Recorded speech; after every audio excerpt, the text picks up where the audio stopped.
Elon Musk.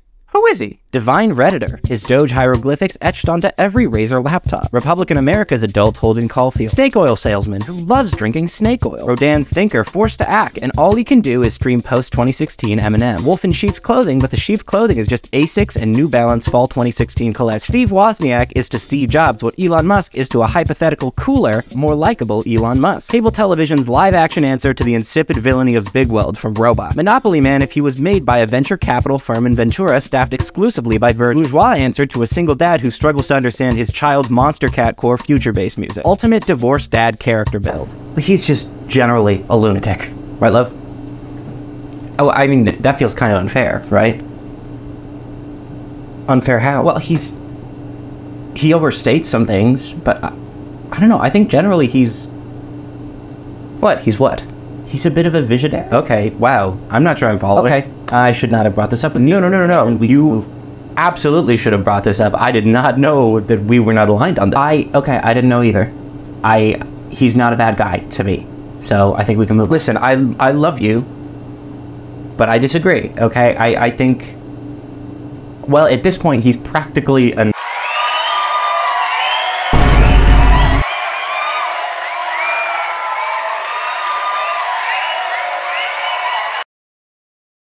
You smell? Yeah, you smell, don't you? You smell like a bat. You smell like an old cribbage board that hasn't been moved for months. You smell like dust and rats. But what if I told you you can smell different? I know, it's incredible scientific technological development, but you can smell however you want, which is why today I would like to thank Scentbird for sponsoring this video. Scentbird is reimagining everything about how people discover, shop for, purchase, and even experience fragrances. It's a place to sort of begin your relationship with designer scents, or scents that otherwise you wouldn't be able to afford, and test out certain stuff to see how it can work for you from day to day. This month I received Ash, Oh So Vert, and Scents of Wood. My favorite is probably Ash because the rose, it's got rose and zesty orange, and as you guys know, I'm zesty and my name is Rose. I'm kidding, I like it because it smells really good. Scentbird lets you choose a new designer fragrance to try every single month for only $17. Every month you get to pick what you want to receive, so there are no surprises. They have unisex fragrances, cologne, perfume. You get a 30-day supply. There's a lot in these bottles, and you can do all of this before committing to some of the full bottles, which if you were just buying them to try them, they could be anywhere from like $300 to $500 at the high end. So you can go to the Scentbird website, take a quiz, and based on your preferences, previous purchases, and quiz answers, they can help you find a fragrance that you might like. They have a bunch of different brands. They have Prada, Gucci, Versace, and more niche brands like Skylar and Confessions of a Rebel. Make sure to use this coupon code for 55% off at Scentbird.com. It is just a little bit over $7 for your first month, and it is available in the USA and Canada. Start today so that you can stop smelling like dust and bricks and an open window at a construction site, so you can stop smelling like mildew beneath a backgammon board. Scentbird, thank you so much for sponsoring this video. Try out their stuff if you want to. I really like it. I'm wearing some right now and I feel delightful. Back to the video. Hi, welcome back to season 40 of Dancing with the Stars. I'm a disgraced criminal with a CIA documented role in the Bosnian War, dancing to Lou Bega's Mambo No. 5. If you subscribe to my channel right now, I'll finally put an end to this politics thing. I'll make one mega party called God's Steamroll, and we will legislate unknown horrors from beyond the cosmos. How are we all doing today? You know, I'm excited. I'm kicked into action. You know, I've already made one Elon Musk video, but that was more about how celebrity relationships are bizarre horror gauntlets, so why wouldn't I do one on how wealth accumulation is a bizarre horror gauntlet in itself? So Elon Musk is an entrepreneur, serial CEO of Tesla, SpaceX, Twitter, and The Boring Company, investor into everything that's ever happened, though it should be stated that he thinks that CEO is a made-up term, and he prefers Tesla Techno King, which should definitely help with alleviating the delusional technocrat PR nightmare he's got going on, and also make him seem really funny.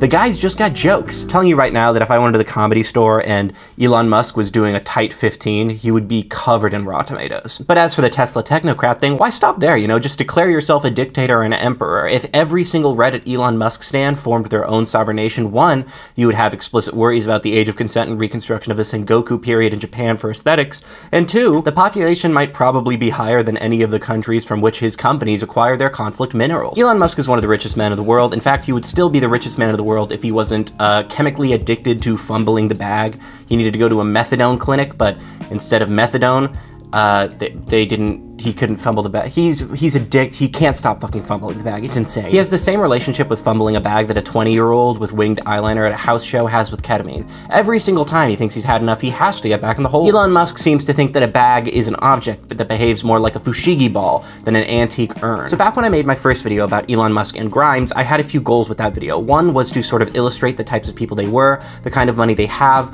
the type of privilege, etc. And another was to illustrate that their goals and ideological slant are kind of bunk. And another to speak about the bizarre cyclical nature of celebrity gossip and relationships and whatnot, and how celebrities are turned into like public diaries that we sort of project our own beliefs into, while sharing none of the risk at exploring our own emotions. But this video is separate. This is a video to convince whoever is watching that Elon's continuous actions towards his employees, the world, and his investors are borderline misanthropic and cruel, and that his status as a billionaire and a rolling stone which can gather no moss is one that is detrimental to human people. You know, like I said in the video title that you could already read, dumbass. You need me to explain that to you? It was in the title. You look crazy. You look so crazy. But enemy of the people is a strong phrase, so I feel the need to clarify. Elon Musk isn't making concerted, malevolent attacks on the populace any more than any other reactionary or any other billionaire accumulating massive amounts of wealth. The rhetorical goal of calling him that is one, meant to be a bit of an eye-catcher, one, and two, a result of the cult of personality that Elon Musk has come pre-packaged with as a billionaire.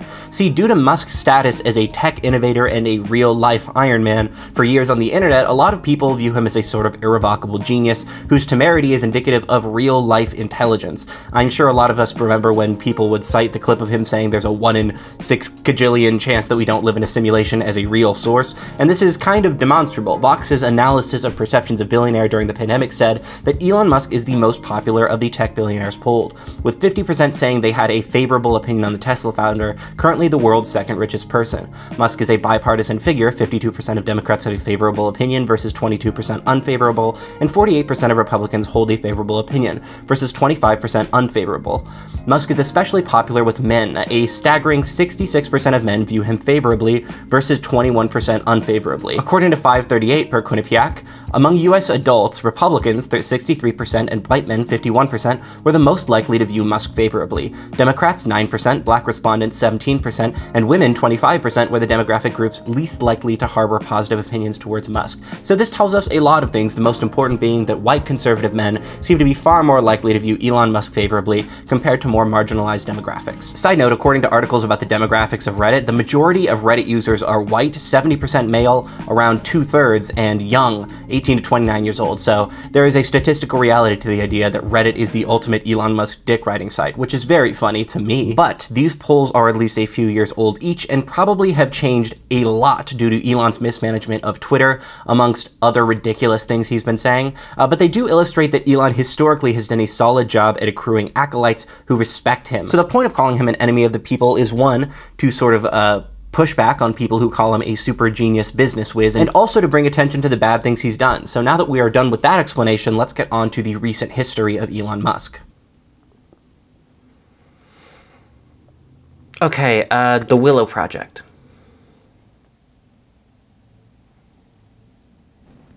That's proof. That's proof that traditional democratic action can work, right? Are you serious? I don't think we Yes, I'm serious. People sent thousands of letters. And then it went through anyways, okay? The will of the people, it's just nothing. It's not comparable to the will of corporate interests. Oh, that's not the point. Well, what's the point then?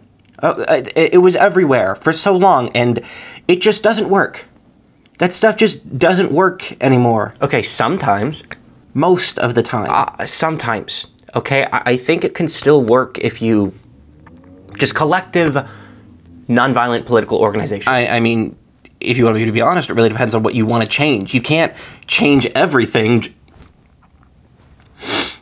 Never mind, I don't want to. What? I don't want to make you mad.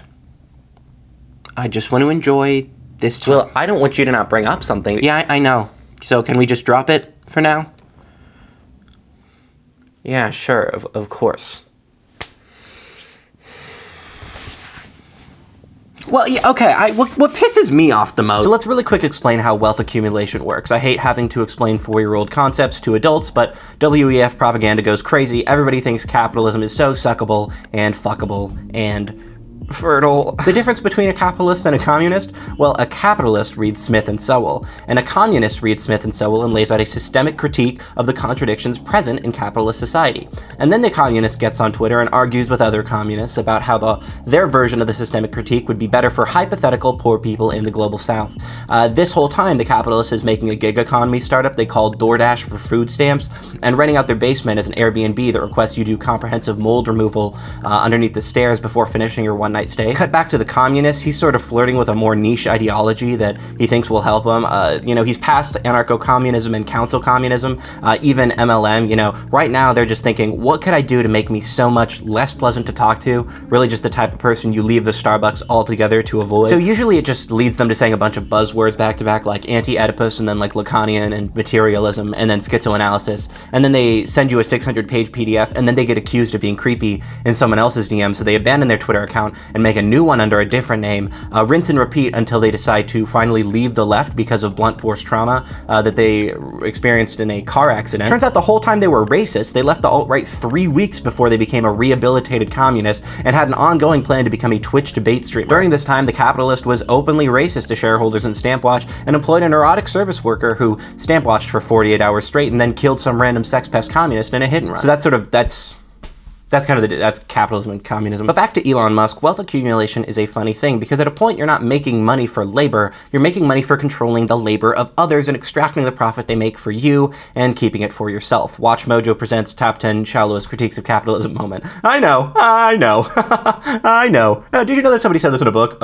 600,000 years ago? I know. Debunk the ECP. No. So really the reason a capitalist like Elon Musk, an enterprising innovator and business owner, is able to make so much money, accrue so many resources, is because his employees are doing the work for him and he's getting the money for it. Elon Musk isn't out here making Teslas by hand, right? He would shatter a hip bone and then light a lithium battery on fire, and then hearing fire would remind him to fire 6 more remote Twitter developers that are undergoing chemotherapy, and then the car would ship and the panels would look like a fucking Mondrian piece and the screens would only play dubbed Attack on Titan. But this dynamic between a boss who extracts profits and a worker who has profits extracted innately creates a tension between the person who makes money if someone under them does their good job, and the person who gets no more if they do good and gets fired if they do poorly. Especially in recent times in the United States workplace, where it feels like it's harder to move up from an entry-level position and that nepotism and generational wealth rigs the game before it's even started. I mean, actually, replace feels like with, that just is what happens. That's the reality of the situation. Nepotism, generational wealth, not being able to be mobile in your workplace, these are all problems that are plaguing the United States right now. But if you need further context for this, consider if you've had a boss or a manager you hated, and then imagine that there are 50 people above them making increasingly more off of the people under them for a comparable or smaller amount of work. And then you can try to forget that for the rest of your life, but you can't, because it's impossible. Because it's hell. It's a nightmare. We live in Mephistopheles' palace. And I should clarify, I'm not making like a personal argument. I don't feel slighted or like I deserved more or something, although I feel that everybody deserves more. I grew up upper middle class. I didn't have to struggle. I barely had to work outside of school. It was optional. I lucked into doing YouTube full-time at 19, but was it really luck, or was it the fact that I had access to editing software and cameras from a younger age than most people, that I was in a well-funded school district, that both of my parents were college educated so that they could afford to live in a neighborhood that had access to these schools, that they saved money for college that would go towards housing if I was in college, and all of that combined, that means that I had a higher likelihood of getting a job like this in the first place, even though this job seems pretty democratized. But a side note is that I dropped out. I do not get money from my parents. I don't have access to my college fund, nor can I unless I am in college. This is my job. This is how I pay for rent and necessities. I share insurance with my parents, and I'm on the same phone plan. That's it. And they keep on asking me to get rid of the phone plan and get my own. And I will, because you guys don't even get unlimited data.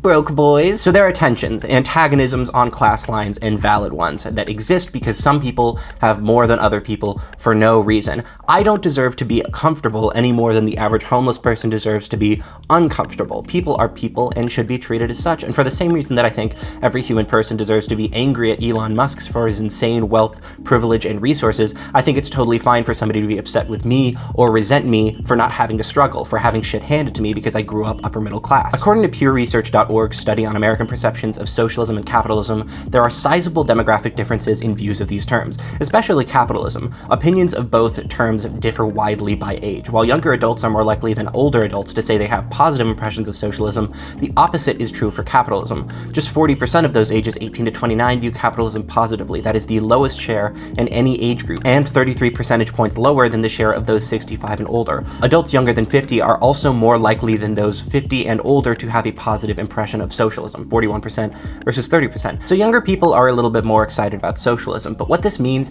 is kind of hard to know because the study is at the disadvantage of having to rely on people's individual understandings of socialism. And also the fact that socialism is a bit of a nebulous term, even amongst people on the left. Marx seemingly had this idea of socialism being a term for an earlier stage of communism, and people who adhere to the teachings of Marx and Lenin might see socialism as a necessary prerequisite to communism. They cannot be divorced because they are one and the same. But recently, in a more popular political terminology, socialism has been seen as its own end state. But socialism by a bit of a looser definition, one made up of certain legislations and guarantees to the people by the state. Socialism, social democracy, and democratic socialism kind of fold in on each other here in a connotative sense. Some people even call the Nordic model, a decidedly capitalist model, socialist. I mean, according to Nordic.info, the system is made up of a lot of things, but most importantly perhaps is the combination of capitalist economies with relatively high levels of taxation and universal welfare benefits, including healthcare. The political culture is one of multi-party parliamentary democracy dominated by strong social democratic parties and consensus. So that is seen as far left in America, a decidedly capitalist economy with some governmental support of the people. So politically, what do these young people believe in these studies? It's not too obvious, but if one has positive views on socialism, we can bet that they are in favor of higher taxes, generally more progressive legislation, democracy, and probably not in favor of opulent wealth accumulation, something that is not great for billionaires who very often will do everything in their rhetorical power to naysay socialism, social democracy, democratic socialism, whatever you care to call it in this context, and speak to its detriments. But if speaking down on socialism is the easiest way to degrade it, then redefining it to your advantage is a slightly more difficult, albeit possibly more effective way to swing things in your favor. Elon Musk, after a heavy-handed appraisal of socialist ideology, tweeted, "By the way, I am actually a socialist, just not the kind that shifts resources from most productive to least productive, pretending to do good while actually causing harm. True socialism seeks greatest good for all." So a tweet like this serves a few things. First and foremost, being misleading and confusing so that less politically literate people with generally good intentions get kind of thrown off. But second is to just kind of boost Elon's status as a polemicist and an iconoclast. Later on, Elon Musk even tweeted that Karl Marx was a capitalist and said he even wrote a book about it. So Elon is fully talking out of his ass here on something he seems to know nothing about, right? And understands very little. And if I ever respected Elon, even back in 2018, this would have tipped the scales against him because he's directly misleading people and poisoning the well. Discourse around this tweet is impossible because it's completely politically illiterate. So Elon isn't a socialist. He's an incredibly wealthy capitalist, obviously, who extracts profits from labors, and in doing so effectively upholds nightmarish slave labor conditions in overexploited countries. He is not pro-worker in this sense, and in that sense he isn't even pro-people. If you're for the development of mankind and the good of all, you can't really do what Elon does. You can't passively admit to knowledge of a Bolivian coup because then you're not in favor of the good of all, you're in favor of the advancement of a narrow set of values you believe are worthwhile at the explicit detriment of people, millions of them in fact. His appraisal of true socialism is also bunk. Greatest good for all is an apolitical gibberish phrase. Might as well say cool vibes, lit kickback, bring White Claws. Elon Musk's political party is less of a gala and more of a bunch of teenagers that shoplifted individual Bud Light limes and off-brand hard seltzers, something called like LaGroix or Spin Tag, gathering underneath an active construction site in a rainstorm. Additionally, one last thing on this tweet, Das Kapital is not a book on how Marx is a capitalist, it is a 3-volume long, historically significant, comprehensive critique of the capitalist system as Marx saw it in his lifetime as it was developing. How you could extract that Marx is capitalist from that is just mind-boggling to me, and I think, to me, that proves that Elon Musk is literally just saying shit. He's literally just throwing stuff at the wall to poison the well of discourse. And that's super not respectable to me. So if you love Elon Musk a lot and you think he's brilliant, then you have to grapple with the existence of not only these tweets, but a bunch of other ones, right? Everything he says in these tweets is categorically incorrect, politically illiterate, and flat out pretty dumb. So you have to decide, is he just massively dumb in this department? Knowledge of hugely significant foundational politics and economics, right? Is the businessman completely ignorant and does he know nothing about this? Or is he malevolently lying and poisoning the well to make productive discourse harder? You would probably say he's trolling, which is awesome. I love that. The biggest thing I want from one of the most powerful rich men in the world who has unlimited power is a completely incoherent worldview that's constantly being pushed up against his awful, boring sense of humor, where he says illogical things all the time. I love that, and I'm so glad we could have this conversation, but I'm going to leave the Discord server now because I thought we were going to play more Counter-Strike than we have been playing, and you're all hard stuck silver. So we've established a few things now. Elon Musk is a capitalist who accumulates wealth through his employees and underlings. He is either politically illiterate or intentionally cruelly obtuse, and that through doing some of these things, he is able to have this status as a space-age genius to a contingency of uncritical acolytes when it's his engineers and workers doing the stuff for him, and that young people these days are more likely to dislike him for his status as an ultra-wealthy person. So with all of this in mind, let's get into how he runs his businesses, foundations, and what exactly he does with all of that money. Okay, he's got SpaceX, he's founded Tesla. Oh, come on, he did not found Tesla. That's okay, whatever, sure. My point is, these are concrete things in the fight against climate change. How is SpaceX a concrete step to fighting climate change? Look, okay, at this point, it is equally important to look for ways out as it is to look for things that... First of all, ways out for rich people. Do you think a poor person can afford a trip to Mars? And second of all, cars. He builds cars. It's a car company. That is hardly anti-climate electric cars. He publishes bullet train docs. He's working on tunnels. Okay, still cars. The other thing is the worst replacement for subways ever. Have you seen the Hyperloop? He built a tunnel for other Teslas to ride through. That would be a net negative for all of society to implement. He's the worst. He's a con man. He doesn't care about you. You know what? You sound really insecure. Oh my god. I don't want his life. He seems miserable. He's a loser. Oh, he's a loser, right? He's one of the richest men. He owns some of the biggest businesses. He uses his power for good. Oh, for good. He uses his power for good. He's like a real... Never mind. No, go ahead, say it. He's a real-life Iron Man. Real-life Iron Man. Yeah, are you a child? Are you 4 fucking years old? Because something that's really interesting to think about for me is how something like the narrative of real-life Iron Man kind of is able to benefit from this blurring of lines between reality and pop culture. Because if we look at some of the biggest superhero franchises of the past 2 decades, like Iron Man franchise, Avengers franchise, the Dark Knight franchise, you know, these series all have prominent protagonists who are massively wealthy, insanely wealthy, yet still have a heart of gold and manage to do the right thing and save all the people in the end.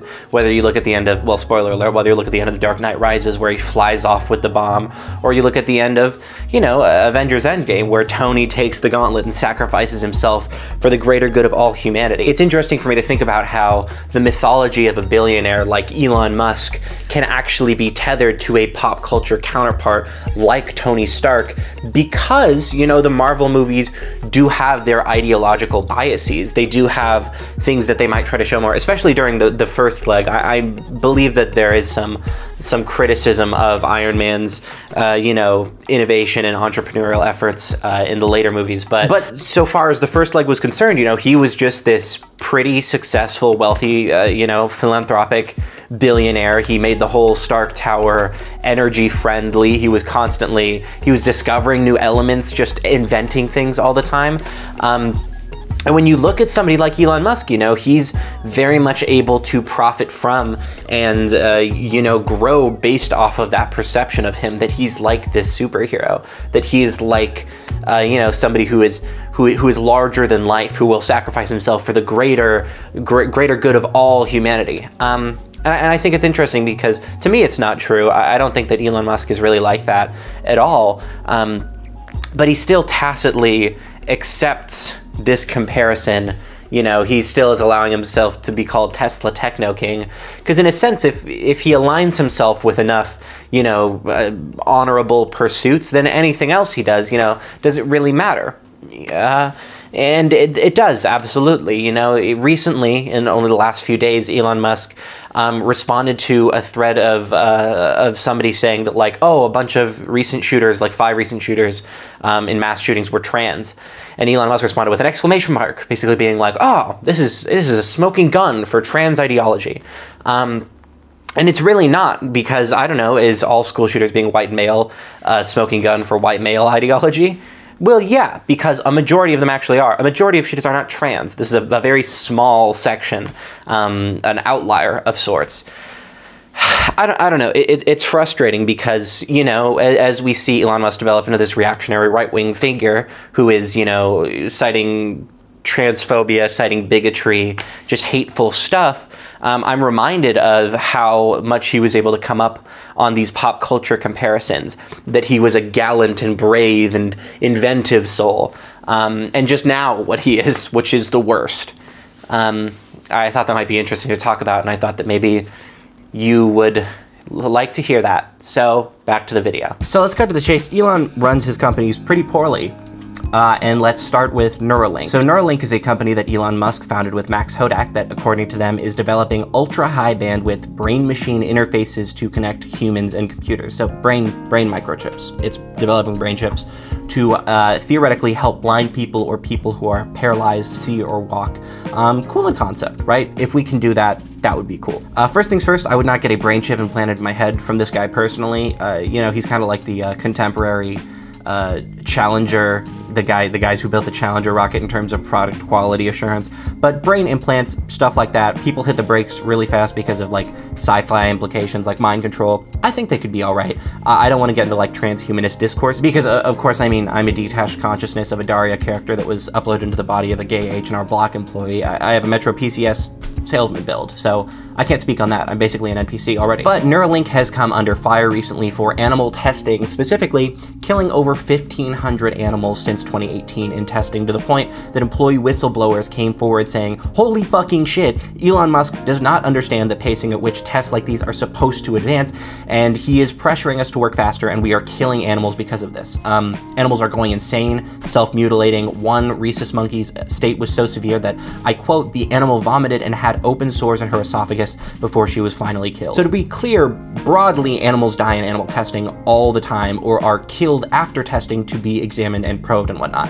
That is a whole other debate as to whether or not that's ethical. But the specific thing here, right, is that even if you think that's ethical, Elon's practices, his business practices, management strategies, are directly pushing employees into a corner where the speed that they are working at is killing animals unnecessarily and cruelly, which is so fucked up. Animal cruelty. Elon Musk is seemingly guilty of animal cruelty. If you want to recontextualize this, imagine if he was doing dogfights at Twitter HQ, just getting a stencil and spray painting the logo on one of the dogs and the Lucid Motors logo on the other one, and just being like, yeah, show him who's boss. I think you could be upset about that, so I'm upset about this personally. Elon just has a problem with managing the truth as well. There's this ongoing narrative he has pushed year after year that next year, self-driving cars will be ready and they will be the standard and perfect and ready to go, and they'll be able to drive from point A to point B flawlessly in the future. And then next year rolls along and he's like, I'm so sorry. I'm really sorry. Me and my team, we worked really hard on it, but we are going, but next year we're going to go to Mars with the cars, and we're going to launch the car. It's going to go to Mars. Meanwhile, in February, Tesla recalled 363,000 vehicles with self-driving systems because they just didn't fucking know how to do intersections or follow the speed limit. 363,000 cars with a self-driving system that were not capable of the simplest possible rule following. It's good to mention that there is a cult of self-driving car fans that kind of see self-driving cars as the future. That if we get every car on the road, self-driving technology, that there won't be collisions, everything will run smoother, no traffic, etc. And I just need to say that that's stupid. That's stupid. You're not living in a reality where things need to work. You could just, with public transportation, buses, trains, bike lanes, we could transport more people more efficiently. People wouldn't need to own cars. We could have less roads, pedestrians would be safer. This idea that self-driving cars are the only solution to getting around, and electric cars too, although we should have electric cars over gas vehicles. But just that idea is just, wow, really great thinking, man. Yeah, it should just drive itself, man. Oh, yeah, man, really great thinking. I will give it to electric vehicles. They are a lot less likely to catch fire than gas vehicles, which are worse in that department and worse overall, I would say. But when they catch fire, they are way harder to put out, okay? One recent Tesla fire took 6,600 gallons of water to extinguish, and they burn at a way higher temperature. So they're very dangerous. And there are also ongoing problems with software in Teslas. Some people have gotten locked inside of their home theater mode. In 2019, a guy died because the Tesla doors auto-locked when the vehicle caught on fire. And there's a manual release, but yeah, the car trapped him when it caught on fire because of the Tesla design philosophy. You know, it's minimalist, the handles are minimal, everything is electronic and high-tech, and that philosophy, that design has its drawbacks, especially in regards to very intense things like if your passenger needs to get out of a burning car, they need to be able to pull the handle. So to me, this technology is way more niche and unnecessary and over-engineered than the business side of Elon would ever really care to admit. Tesla vehicles running its autopilot software have been involved in 273 reported crashes over roughly the past year, according to regulators far more than previously known and providing concrete evidence regarding the real-world performance of its futuristic features. The numbers, which were published by the National Highway Traffic Safety Administration for the first time Wednesday, show that Tesla vehicles made up nearly 70% of the 392 crashes involving advanced driver assistance systems reported since last July, and a majority of the fatalities and serious injuries, some of which date back further than a year, 8 of the Tesla crashes took place before June 2021, according to data released by NHTSA on Wednesday morning. Previously, NHTSA said it had probed 42 crashes potentially involving driver assistance, 35 of which included Tesla vehicles, in a more limited data set that stretched back to 2016. Elon, with Tesla and self-driving and these high-tech aesthetics, is solving problems that either don't really exist or could be solved better elsewhere. If you look at the Hyperloop, another one of his constructions, it is quite literally just a worse subway. I don't get it, honestly. It is just wealth accumulation and aesthetics over the practical solutions to people needing to get around where they live. It's bizarre. It's almost like him saying that he wanted to put resources where they are the most productive rather than the least productive, and how he's a real socialist isn't true at all. It's almost like he was just lying about that. Back in 2021, Tesla was served a sexual harassment lawsuit, and I just want to read from this article. The lawsuit describes rampant sexual harassment at Tesla, alleging nightmarish conditions and a factory floor that more resembles a crude, archaic construction site or frat house than a cutting-edge company in the heart of the progressive San Francisco Bay Area. Barraza filed complaints to Tesla HR in September and October detailing her experience in the factory. The complaints were viewed by the Post. She says the company did not address the harassment. It was unclear if Tesla acknowledged the claims internally. Barraza said this workplace culture is bred at the top of the company, citing a joking tweet by CEO Elon Musk referencing a university he planned to start, Texas Institute of Technology and Science. He left readers to interpret the acronym, TITS. That doesn't set a good example for the factory. It almost gives it like an, he's tweeting about it, it has to be okay, she said. It's not fair to myself, to my family, to other women who are working there. Elon Musk also had this terrible habit through 2020 and 2021 of casting doubt on vaccines and COVID wariness. It was just super embarrassing, super misleading, and anti-science, and then he reopened a Tesla workplace during the pandemic against county regulations, and an email was sent out saying, hey, if you're an employee, you can stay home if you are uncomfortable coming to work. But at the end of the day, 2 employees who stayed home were terminated. They were fired during the pandemic while they weren't even supposed to be going to work. It's just this incessant pattern of Elon Musk being an immature, anti-science, ineffective leader, cultivating this terrible public persona, and then also stepping on all of his employees, making them pawns in his ideological game, whether it be that self-driving is the only future or COVID is being blown out of proportion. It's just wildly unprofessional and fucking disgusting. And in addition to all of that, he finally comes out last year saying that he's going to vote Republican because he wants to defeat wokeism, tweeting about trans women in sports, and his trans daughter literally changed her name because she hates him and doesn't want to be associated with him at all. He is just on Twitter tweeting, my pronouns are prosecute/Fauci. He's a fucking public embarrassment, man, and a loser personally as well. Like, his businesses are wrought with, redundancy and controversies because he just thinks he's right. He will just push forward on anything, no matter what, if he believes it to be true. And that brings us to Twitter, which is a whole different shit show. Elon Musk's acquisition of Twitter was a mess in the first place, and now that he owns it, he has just been running it into the fucking ground. He will hold spaces where he talks to developers at Twitter who tell him that he doesn't know what he's talking about. He's fired an insane amount of the staff. He publicly lambasted an employee who was fired, unceremoniously saying, oh, he didn't do work, and he probably wasn't even that disabled. And he launched a poll saying, should I remain the CEO of Twitter? I'll adhere to the results and step down if I need to. And the result was a resounding no, and he's still the CEO of Twitter. He's still the CEO of Twitter. Why didn't it work, I wonder? I'm having trouble composing myself because he has effectively, over the last few years, just turned into a total scumbag, and he acts like a fucking 7-year-old.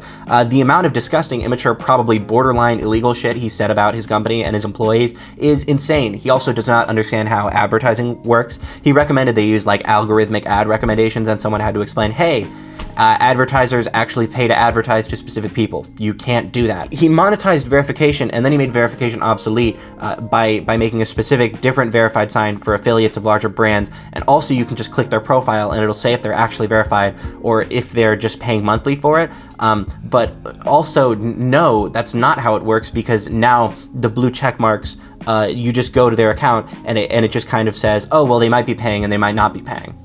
And so now people who have the blue check mark because they're notable, they have to come out and they have to tweet, hey, I'm not paying for this shitty service. I'm not. This guy sucks. I'm not paying for it. Why? Why would you introduce this in the first place, man? He also has locked a essential security feature behind a paywall, two-factor authentication, certain aspects of it. You know, it's a standard in any sort of system where you need to log into an account. You log in and you confirm on a different email or phone number that it's trying to log you in. And Elon Musk said, no, you need to pay. You need to pay for aspects of this essential security feature. It's now locked behind a paywall. And millions of Twitter accounts are going to become probably more vulnerable because Twitter is losing money because he's not good at running it. So I don't know. It's really embarrassing. It's really embarrassing. And I mean, I could go into way more in this part. You know, I could talk about, you know, he had sexual harassment allegations. You know, just beat by beat, I could go through his whole Twitter. Actually, you know what? That's a great idea. I'm going to go through his whole Twitter. Can I just say there's something weird about this new Elon Musk era where it's like, it's you know, he's a technological evangelical or whatever, right? He's constantly preaching about this stuff that can't really happen. But at the same time, he's a reactionary. So he's like really focused on this technological forward progress. And he's really focused on ideologically, like socially, don't move forward at all. Don't move forward at all. Everything is liberal nonsense. Pronouns are stupid. Trans people aren't real. And this is a common ideology nowadays, you know, this idea that like, oh, science can move us forward everywhere, but I'm going to ignore these parts of science that I don't like because I have an inherently contradictory ideology or worldview. And it drives me up a wall. You know, I mean, it's kind of the conservative, you know, fulcrum point to revolve around. This idea of like, well, I know how to propel us forward in the world in every single way, except for socially. Socially, we're perfect. We need to stay put. And I hate it. And I hate it. And I think it's stupid. And probably has something to do with proto-fascistic Christian nationalism. I don't know any of the words I'm saying. I've never even read anything before. I've literally never read a form. I've not even read the script. I'm just making up the words. And I don't even know what the words mean. I just know how they sound phonetically. No. Oh, my YouTube channel. Oh, I'm going to hell. I'm going to hell. I'm just going to pull up his Twitter now, and we're just kind of going to see what the vibe is. What the vibe is with Elon Musk. I can only imagine that he's gonna look pretty great. 133.6 million followers. I blocked him because of how he kept on DMing me. No, yeah, he sucks. So I mean, first things first that we see, they voluntarily did exactly what I wanted them to do. So it's a pinned tweet of Taylor Swift in an Italian chef, like MS Paint outfit, kissing her finger, which is, one of the least funny things I've ever seen in my life. Hold on, so this is just him responding to how his broken system made it so that the New York Times, one of the biggest journalistic publications in the world, is not verified and random people are. He's like, oh yes, they're falling right into my trap. Your trap of making an unusable website. We got Seize the Memes of Production, which is great. You know, wow. I mean, really just like something that you would see in 2013, you know, posted by an 8th grader on iFunny. That's the type of thing we're at. Is a new platform needed? Just buy Twitter and change the bird logo to a Doge. Haha, that would be sick. And then he changed it to a Doge. Are we living in 2011? That's my question. Did Elon Musk, did he do like a curse? He never ages. It's a Dorian Gray situation, but instead of a portrait, it's just the entire website of Twitter. It just slowly shrivels and dies while he stays the same age. He stays at a ripe 4 years old. You know, posting Imgur memes. Oh, and then he has a made with me-matic meme of the Doge logo saying, oh, that's an old photo for the Twitter logo. Dude, give me a second here. Elon Musk net worth. Let's check right now. $202.4 billion. This is the type of clout that $202.4 billion gets you. Gets you 400,000 likes on a meme-matic template. They should really get rid of that 100 IQ maximum limit for creating an account on Instagram.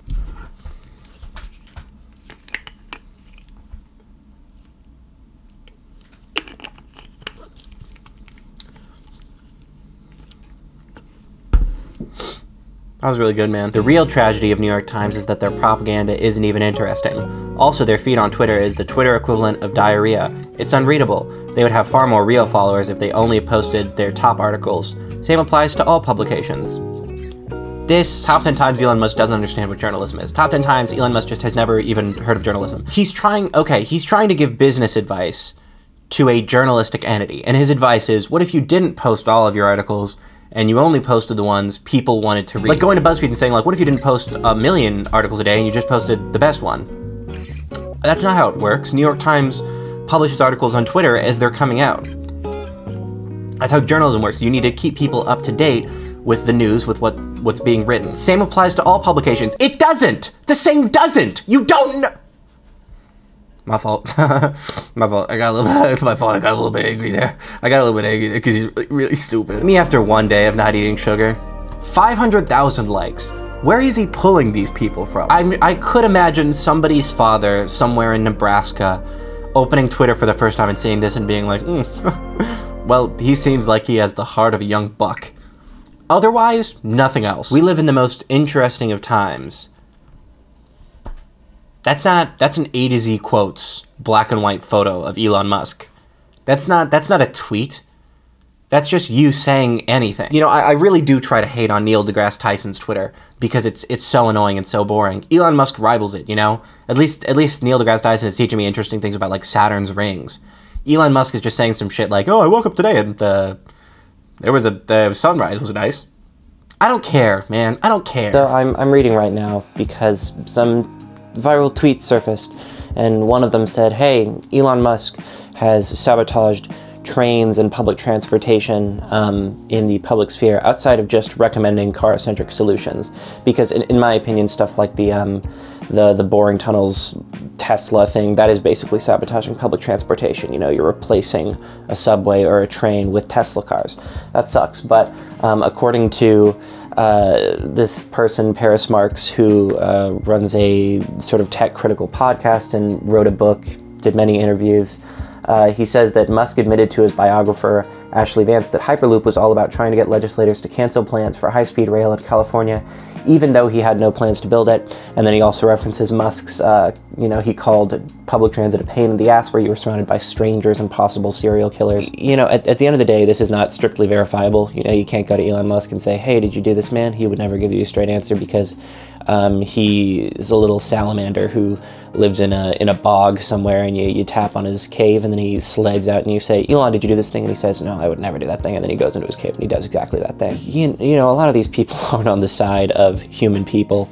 You know, they don't want to see life get better. And Elon's comments on public transit saying that you're next to strangers and serial killers, it's very thinly veiled, but it's classist, and it's clearly, it's basically saying, you know, poor people are way better off getting in my car than using a well-funded, you know, low-priced or free public transportation system. And I think that sucks, and I think he sucks for that. And I have not been all that positive during this video, but I try to stay, you know, in my heart of hearts, in my human heart, I try to stay positive about this kind of stuff. Just, you know, thinking, oh, there's hope, it's okay.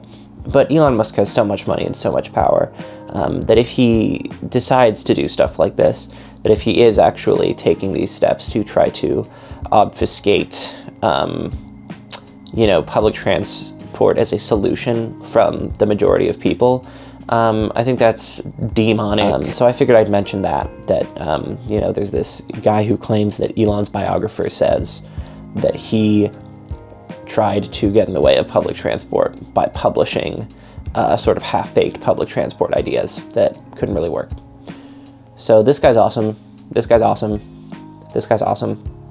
This guy's awesome. This guy, I love this guy. Okay. Okay, AI photo of him in the jacket that the Pope was in. Almost 1 million likes on this. Almost 1 million likes, so he is officially reaching 1/133rd of his audience. I'm old enough to remember how we blocked people in the 1980s. I remember Do you remember? Well, back in the day, we couldn't call people. What we had to do is we had to take a can and attach string to it and scale the Appalachian mountain range. And then on the other side, we'd come back and we'd hand it to the person and we'd run back. And then we'd have to scream through it. We'd have to bellow through it like the Ricola guy in the ads. And then after all that, maybe you'd be able to tell your friend, hey, my mother died of the yellow fever. You know, that's what we would do back in my days. It's just not funny. It's just not funny. This probably one of the worst decisions ever. Starting April 15th, only verified accounts will be eligible to be in the For You recommendation. This is the only realistic way to address advanced AI bot swarms taking over. It is otherwise a hopeless losing battle. Making it so that it's like borderline impossible to grow to be recommended to other people on Twitter unless you have paid for the account is a surefire way to make sure that most of your audience base that is interested in growing loses interest, right? So this is just a terrible decision, and bro just sucks. Life before Google Maps. The good old days. Life before Google Maps. The good old days. Oh my god! Wait, I just got this one. Me realizing AI, the most powerful tool that mankind has ever created, is now in the hands of a ruthless corporate monopoly. I'm sure it will be fine. Bro is talking about ruthless corporate monopolies like that's not what billionaires are interested in. Tweeting out RIP Harambe, and then tweeting a bunch of banks joining Harambe in heaven. Wow. Dorian Gray theory is getting great. You know, he really did go to Ursula, and she was like, okay, you can't be funny. You can't be funny, but you can own Twitter. That's what it was. He traded off any sort of self-awareness, any sort of genuine insight. You know, you can give away all of your proclivity towards saying valuable things, but you can own Twitter. You will guaranteed have 1 million people like your stupid fucking tweets every 6 days. Cappuccino/latte art is delightful. Cappuccino/latte art is delightful. Cappuccino/latte art is delightful. Oh, what a nice tweet. Oh, what a nice tweet. Today I was thinking about, I love it when I go to a coffee shop and I order something, maybe a little cup of coffee, and there's art in it. I love that. And then I go on Twitter and I see Elon Musk saying, cappuccino/latte art is delightful. Oh! Why, if that didn't tickle my fancy, I don't know what else would. I don't know what else would. I don't know what else would. So, I mean, in the coming weeks, Twitter will prioritize blah, blah, blah, blah. This is really clear, right? What he did was he made it so that you could pay for verification, and then he just sort of starts this thing where he's like, well, if, now that we've created this thing where you could have to pay for some features on the account, well, AI people can't pay for all of their accounts, so now we can just conveniently make it so that we can, keep certain vital functions of the application, of the website, behind paywalls. It's really not sneaky. I feel like he thinks he's being a lot sneakier than he is. He's not sneaky. You know who's sneaky? I'm sneaky. I look like Swiper. On the average day, I look like Swiper.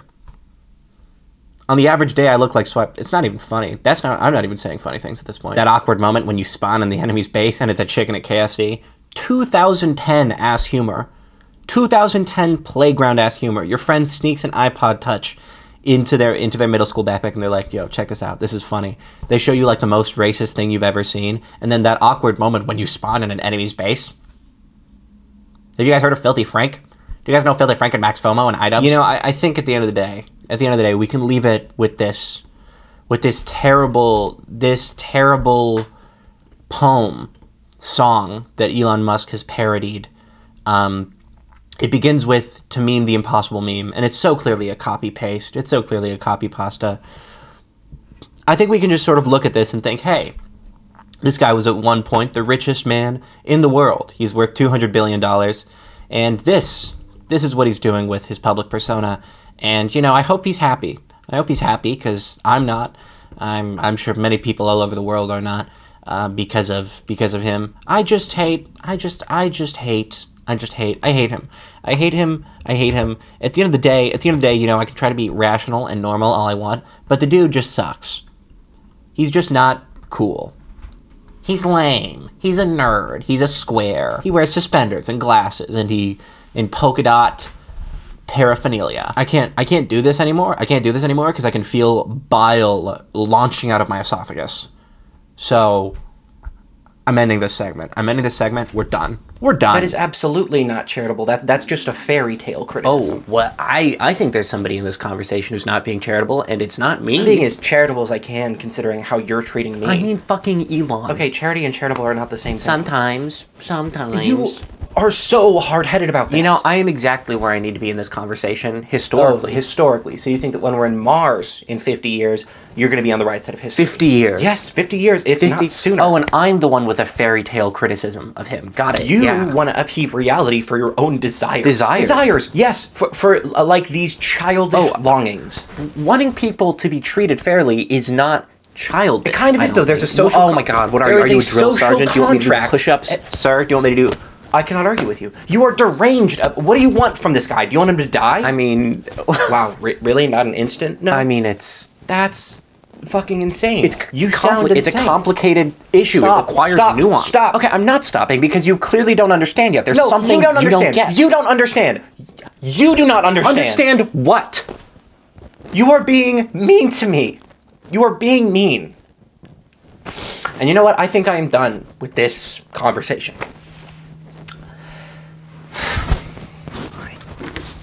Fucking freak.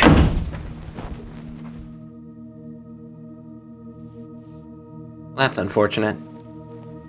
I think the problem with conversations about wealth and inequality and what we want from life is that they have personal implications.